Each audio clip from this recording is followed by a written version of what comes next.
So, meditation, guides for meditation, and the funny thing else is that which I find the funniest is those tutorials, clips, courses on how to live in the present.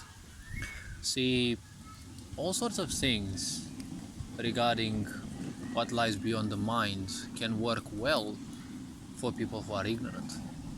See, ignorance is bliss only, to those who control the ignorant, right? Many people say ignorance is bliss, but the question is, whose bliss is it? Because definitely not those, it's not the bliss of those who are ignorant, right? It's the bliss of those who rule the ignorance. Education means, stems from the word educario. Now, educario in Latin means one simple thing. It means to pull out or to root out of ignorance. Now, ignorance means lethargy, right? A state in which someone is lethargic, right? An aspect of the catharsis.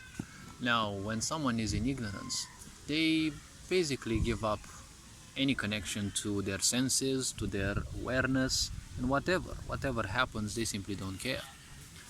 The point is, if someone gets hurt, they don't care. Obviously, if they get hurt, they don't care much, except that the physical body that you have kind of hurts.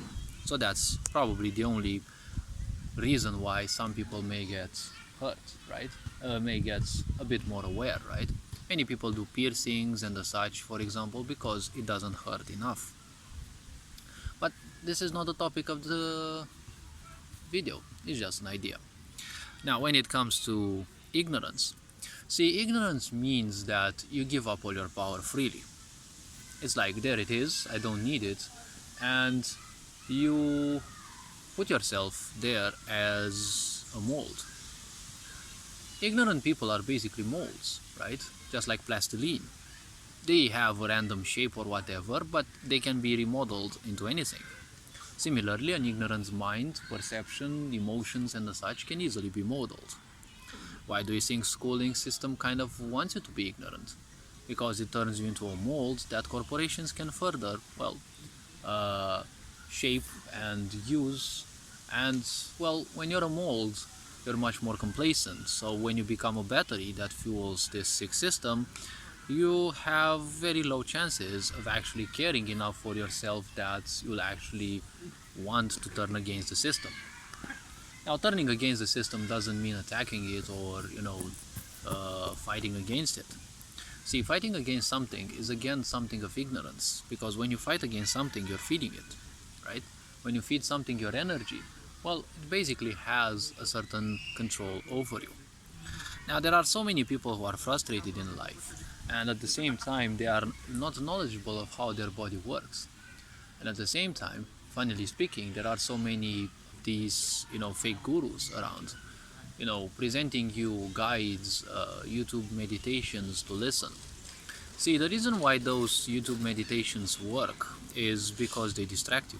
You have certain problems and you want to run away from them. Problems in your life cause emotional pain, just like a physical injury causes you physical injury. When you're emotionally, psychologically, and or mentally injured, you want to escape that, right? So most likely you will recur to what I call drug activities, or basically things that you will do to simply keep your mind busy, right? And it's the same thing as painkillers, right? You take a painkiller pill and, it's not gonna do much. It just numbs your nervous system, so you no longer feel the pain. It's called a painkiller, not a disease solver, right? The body simply regenerates on its own, naturally, but the point is you have a certain dis-ease in your body, which means dis-ease, your body is at dis-ease. So the point is you are not feeling well. The body regenerates naturally, but you want the pain away. So meditations work for ignorant people because, see, guided meditations work for the most ignorant people, especially. Why? Because ignorant people are also lazy, right? Most of them don't care about anything in life, they don't care about anyone in life, and all they want is to do basically nothing. the thing is, they want to achieve certain things, they want to do certain things, but at the same time, they don't. See, in their life, being guided is technically what they seek. They seek someone to always tell them when and how to do things. It's basically what this society socially presents as beta mindset, right? The people who like being ruled and told what, when, how to do, and such. Now, this obviously works well because schooling systems always prioritize these people, right? If you're capable of thinking for yourself, if you're above the average, usually teachers don't have time for you because they have to teach the ones who struggle. I've been through this. I'm not saying that I was necessarily the sharpest tool in the shed, but I usually was, especially with English. After a certain moment with Romanian literature as well, and several topics. Okay, I was above average, and usually there were others who would struggle. The point was teachers wouldn't have much time to, stay after me.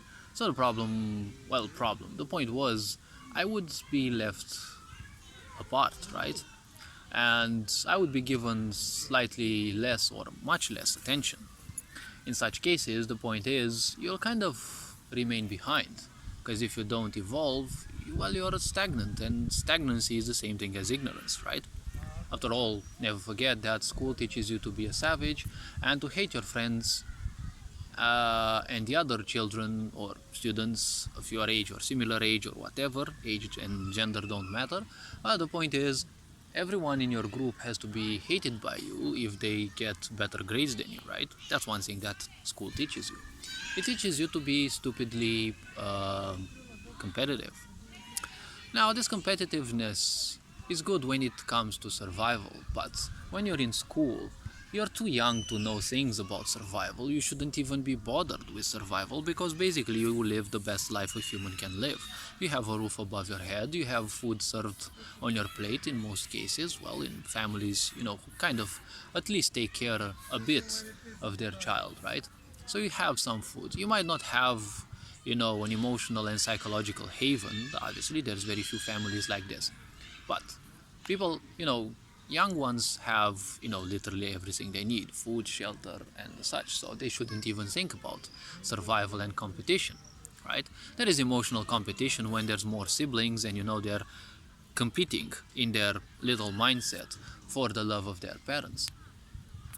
Now, when it comes to meditation and such, these are very good distractions. They never help. The point is, see, meditation is very good, but the point is, guided meditation is nothing else than listening to someone. That someone tells you what to do, what to imagine, what to think, and if you're an ignorant person, it will always work because ignorant people don't have a limit to their imagination. Now, obviously, ignorant people don't necessarily mean they have boundless imagination, but they don't have filters, right? So the point is, it's almost impossible for them to stop their imagination, right, from sabotaging them, because their imagination, once set loose, right, and it kind of always does with the greatest ease, well, it can't be stopped. Then you see all these people crying that they want to shut down their minds. But you can't shut down your mind. I've been saying this, and well, voices much wiser than me have also been saying this. The mind only stops when you perish. The mind can't be stopped because, well, it was not designed to be stopped. The point is, the mind is a constant creator. One of my self-nicknames was, an engine of ingenuity. Basically a creator of ingenious ideas. So the point is, the mind simply creates. It constantly creates based on what you know. Ignorant people don't care much about things, so usually they don't know much. They have an impression that they know everything because the less you know, you think that that's basically all there is. The more you learn, well, the more you realize how little you actually know and how less and less you actually know, because the more acquainted you become to all sorts of new things, the more you realize, well, how little you actually know. So when it comes to moving even further, see, meditation is important, but meditation is a state, okay? You don't need someone to tell you to close your eyes, to breathe like this and that. That's basically schoolwork. At school, at work, especially in corporate places, you get all the time to be told what to do, how to do, when to do it, right?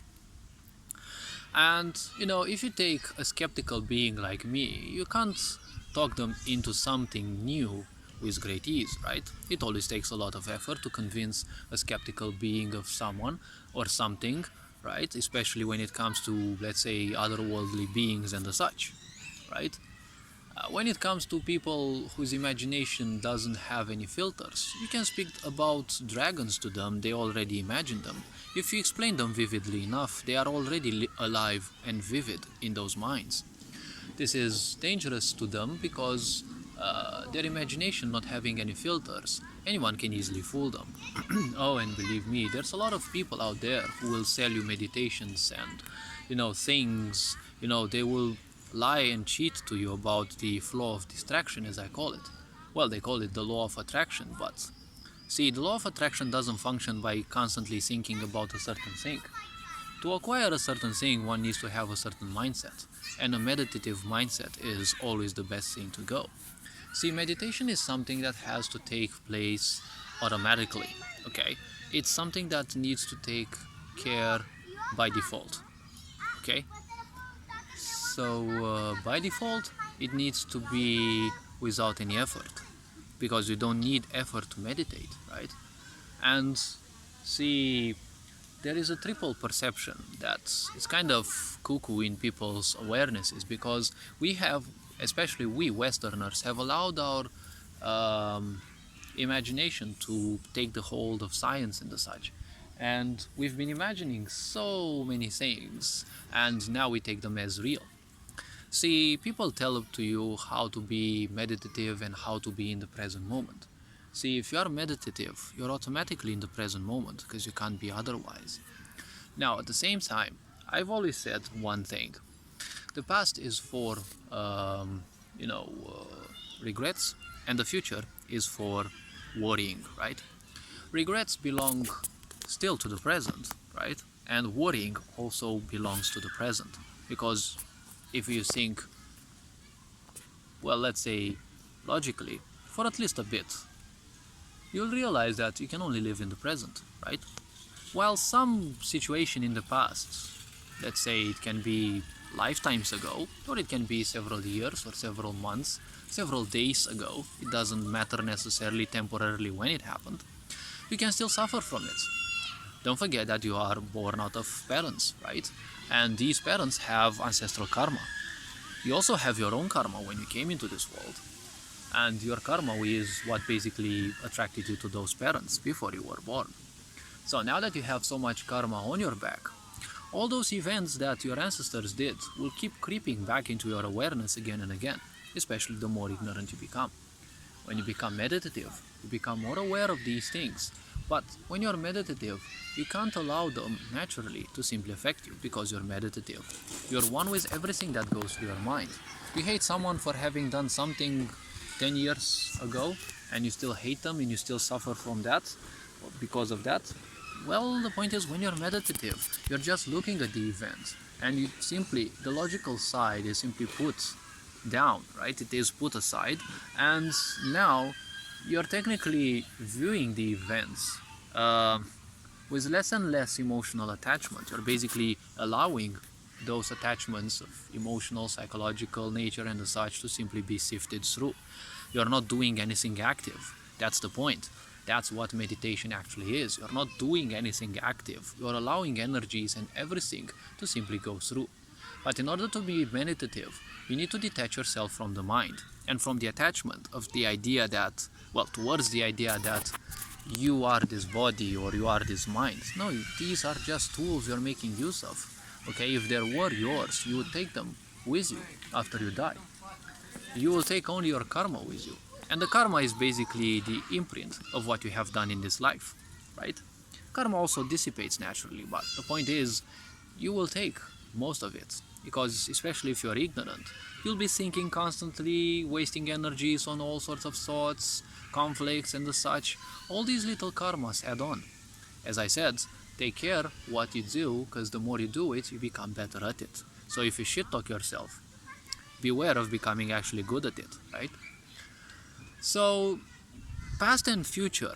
Well, the past you can't change. It is part of your structure, yes, your DNA and your genes. Well, they will exist within you. And those influences of the past will bug you from time to time, if not, well, more or less, depending on your level of awareness. And depending also on that, you will react towards this more or less, preferably as little as possible. The future hasn't happened yet, so no one needs to actually suffer because of it. Since it hasn't happened yet, you don't need to suffer from it.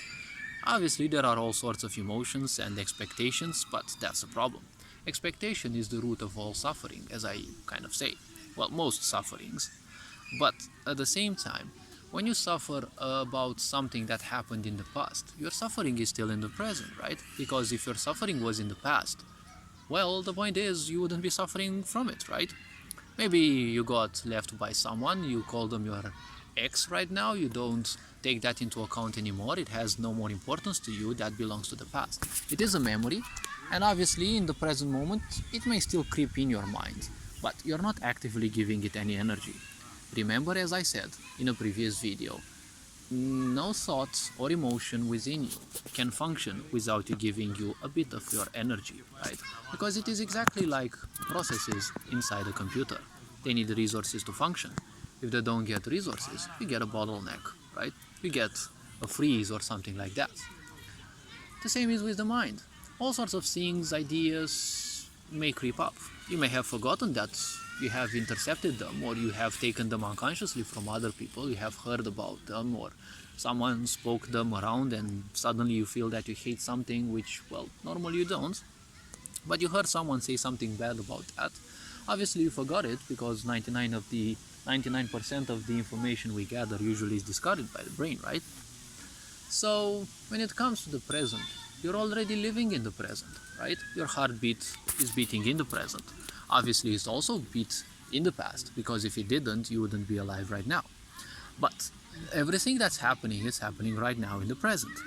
You don't need to be living in the present. You don't need a guide for that. It's just that your awareness is not taking that into account, right? You're just under amnesia. You're a dummy little one under amnesia because you're already living in the present. You don't need to buy someone's course on how to live in the present, right? Because when you think about past things or when you worry about things in the future, you're still doing those things in the present, right? Right now. Instead of doing your homework or something, you're worrying about what will happen with the test tomorrow. But you're worrying about that test today. The test is tomorrow. Tomorrow hasn't started yet, right? So how you use your energies is also part of being meditative. Because meditativeness is usually about being calm, right? Because when you're meditative, you're calm because there is no more attachment towards things. When there is no more mental, psychological, and emotional attachment, you simply won't be reacting to things. So obviously, you won't be feeding any of these things. Not having anything like this to feed, well, naturally, you will be meditative, let's say, right? Many people say that I'm contemplating, but I'm not always using my mind, so basically my mind can be blank at times, even if I may stare at the infinite of the sky and people might say that, hey, why are you so meditative? Why are you so calm? Well, because all of us have things to worry about, to fuss about and such. It's just that I don't allow those things to actually, pose a threat or pose a control over me. Don't forget the quote, whoever angers you controls you, right? If someone angered you 10 years ago and you're still pissed about that, well, that person kind of still lives a bit of your life, right? And uses a bit of your energy, because when you think about them, basically you're donating, let's say, a bit of your energy. So all this being said, this is your comprehensive guide about how to be meditative, and it was given for free. All this being said, you are appreciated. Hopefully this video was introspective enough. Take care. Very John Board signing out.